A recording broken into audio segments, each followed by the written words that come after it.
Praise the lord. ప్రభు మిమ్మల్ని దీవించునుగాక. మీ అందరికీ ప్రత్యేకమైన వందనాలు.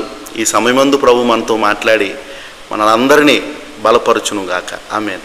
ఈరోజు ఒక విషయాన్ని మీతో నేను పంచుకోవాలనుకుంటున్నాను. పరిశుద్ధాత్మ దేవుడు మన విషయాలను ఎంతగా పరిశీలన చేశాడో, పరిశుద్ధాత్మ దేవుడు మనకి ఎలాంటి అవసరతలు ఉపయోగమని ఆయన తలంచుకున్నాడో, ఈ లేఖనాలను కనుక మనం పరిశీలన చేస్తే చాలా విషయాలు మనకు అర్థమవుతాయి. కీర్తన గ్రంథము 91వ అధ్యాయము 10వ వచనంలో ఆయన చెప్పినటువంటి మాటలు ఒకసారి మనం జ్ఞాపకం చేసుకుందాం. నీకు అపాయమేమి రాదు, ఏ తెగులు నీ గుడారము సమీపించదు. 11వ వచనం, నీ మార్గములన్నిటిలో నిన్ను కాపాడుటకు ఆయన నిన్ను గూర్చి తన దూతలకు ఆజ్ఞాపించును. నీ పాదములకు రాయి తగలకుండా వారు నిన్ను తమ చేతుల మీద ఎత్తి పట్టుకుందరు. ఈ విషయాన్ని మీరు గమనించండి ప్రియ దేవుని బిడ్డలారా. మనం దేవుని యందు విశ్వాసం ఉంచాం కాబట్టి, మనం దేవుని మందిరానికి వస్తున్నాం కాబట్టి, మనం యేసుక్రీస్తు మీద మనం ఆధారపడి ఉన్నాం కాబట్టి మన ప్రభువు మనల్ని చేయి విడవడు.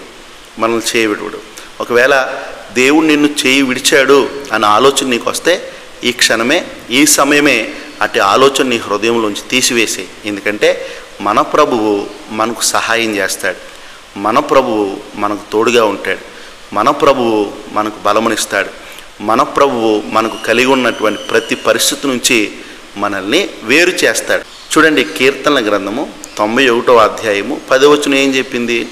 అపాయమేమీ రాదు, ఏ తెగులు నీ గుడారము సమీపించదు. వినండి ప్రియ దేవుని బిడ్డలారా, మనకు అపాయం రాదు. అపాయం తెచ్చే శోధకుడు మన దగ్గరికి రాడు.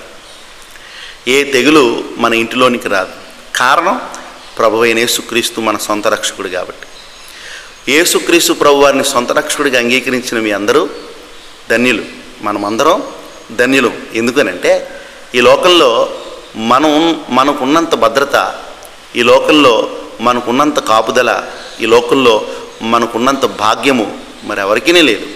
ఎందుకనంటే ఆయన మనతో చెప్పిన విషయం ఏంటంటే, అపాయము నీ వద్దకు రాదు, ఏ తెగులు నీ గుడారము సమీపించదు. నీ మార్గములో నిన్ను కాపాడుటకు ఆయన తన దూతల గూర్చి నీ మార్గములో నిన్ను గూర్చి ఆయన దూతలకు ఆయన ఆజ్ఞాపించును. వారు నీ పాదములకు రాయి తగలకుండా నిన్ను కాపాడుతారు. దేవుడు మన పట్ల కలిగి ఉన్నటువంటి భావాన్ని, కలిగి ఉన్నటువంటి ఆయన సంకల్పాన్ని ఇక్కడ బయలుపరుస్తూ ఉన్నాడు. మనకి రాయి కూడా తగలనోడంట ఆయన. మన మార్గంలో తోడుగా ఉంటాడంట, మన ఇంటిలో మనకు తోడుగా ఉంటాడంట, మన ఇంటికి అపాయాన్ని రానివ్వడంట. నువ్వెందుకు చింతిస్తున్నావు? నువ్వెందుకు బాధపడుతున్నావు?